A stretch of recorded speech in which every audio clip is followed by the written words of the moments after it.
কারণিলের সবচেয়ে বড় অর্জন যেটা আমি বলবো, আমি অপরাজিতা অ্যাওয়ার্ড পেয়েছি সেট ও জয়িতা ফাউন্ডেশন থেকে নারী দিবসে। সেটা আমি বলবো সেটা আমার জন্য, তাও এটা গয়না বিভাগে, গয়না বানানোর জন্য। আর যদি ফাইন্যান্সিয়ালি বলি, সেটা হচ্ছে 1.5 লাখ টাকার অর্ডার গেছে আমেরিকায়, ইউএসএ তে। সো এই দুটা আমার মনে হয় সবচেয়ে এখন পর্যন্ত আমাদের বড় অর্জন।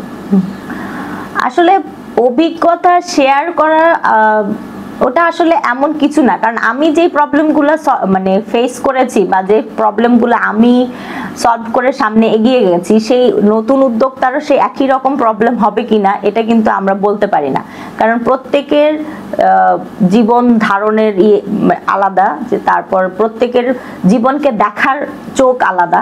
সেই ক্ষেত্রে আমি শুধু একটা দুই তিনটা জিনিস আমি বলতে পারি যেটা আমার সবসময় কাজে লেগেছে। একটা হচ্ছে ধৈর্য, আরেকটা হচ্ছে আপনি খুব বেশি সফল হন কি না হন, আপনাকে কিন্তু নিচের দিকেই থাকতে হবে, চোখটা নিচেই রাখবেন।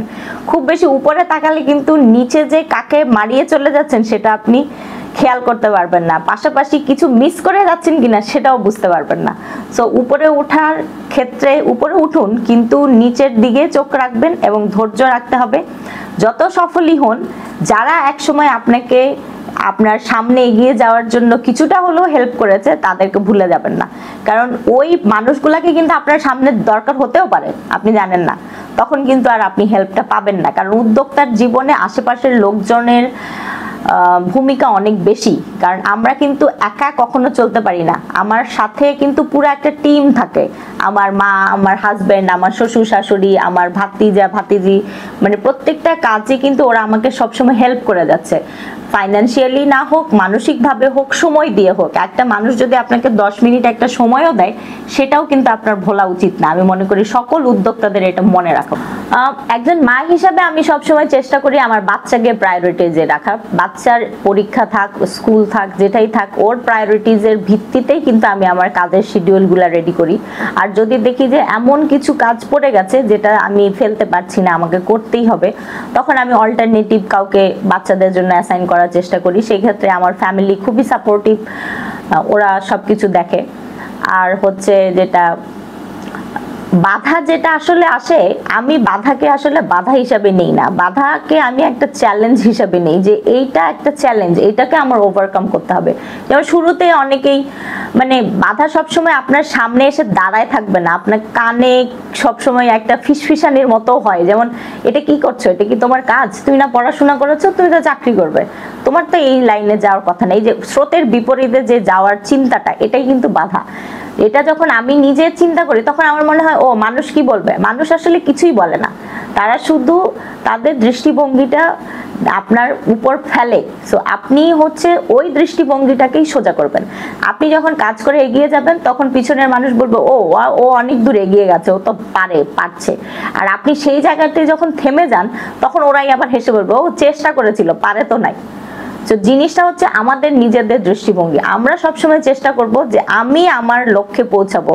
আর উদ্যোক্তাদের ক্ষেত্রে আরেকটা বড় চ্যালেঞ্জ হচ্ছে তাদের লক্ষ্য নিশ্চিত করা, যে পার মান্থ আমি 20,000 টাকা সেল করব, পার মান্থ আমি 50,000 টাকা সেল করব। এরকম একটা গোল যদি না থাকে, তাহলে কিন্তু আগানো সম্ভব না।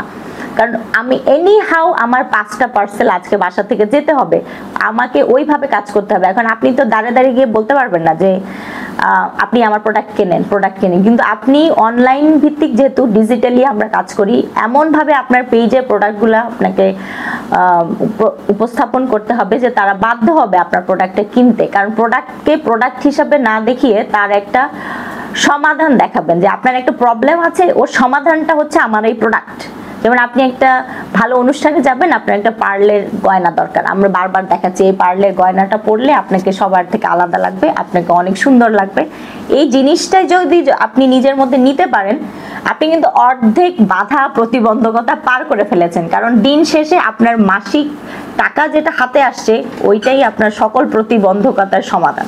কোন উদ্যোক্তাদের ক্ষেত্রে আমার মনে হয় যেটা আমি মানে একজন উদ্যোক্তা হিসেবে ফেস করেছি বা চিন্তা করে যেটা পেয়েছি, সেটা হচ্ছে যে যারা চাকরি করতে চান না বা চাকরি পাচ্ছেন না, কি করবেন। আপনার যেই কাজটা ভালো লাগে, যেমন আমি মিষ্টি দিয়ে শুরু করেছি, কারণ আমার মনে হয়েছে যে মিষ্টিটা আমি ভালো বানাতে পারি। আপনার যদি ওরকম থাকে, সবার মধ্যে কিছু না কিছু আসলে ওরকম আমাদের একটা না একটা কিছু থাকে, মেধা বা আমাদের ভালো লাগার একটা কাজের একটা জায়গা থাকে, সেটা দিয়ে আপনি শুরু করতে পারেন। আজকাল নতুনদের অনেকেই দেখছি যেমন ছবি আঁকছে, মানে একটা ইউটিউব চ্যানেল খুলে ক্যানভাসে ছবি এঁকে ওই ছবিগুলি আস্তে আস্তে বিক্রি করছে, বা ওইগুলি খুব ভিউ হচ্ছে, ফেসবুকে রিচ হচ্ছে, এই টাইপের। তারপর ধরেন অনেকেই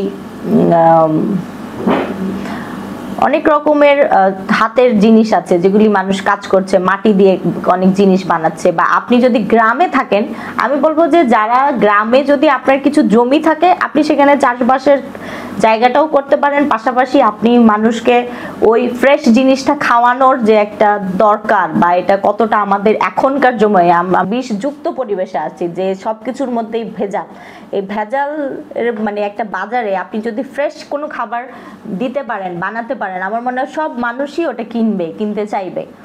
তো উদ্যোক্তার ক্ষেত্রে আমার মনে হয় সবচেয়ে যেটা জরুরি সেটা হচ্ছে মানুষের কাছে পৌঁছানোর জন্য ভেজাল মুক্ত ভালো খাবার দিয়ে শুরু করা। বা আপনি যে কোনো একটা জিনিসের সমাধান করছেন, যে অনেক মানুষই এখন মানসিক স্বাস্থ্য নিয়ে অনেকেই খুব কনসার্ন।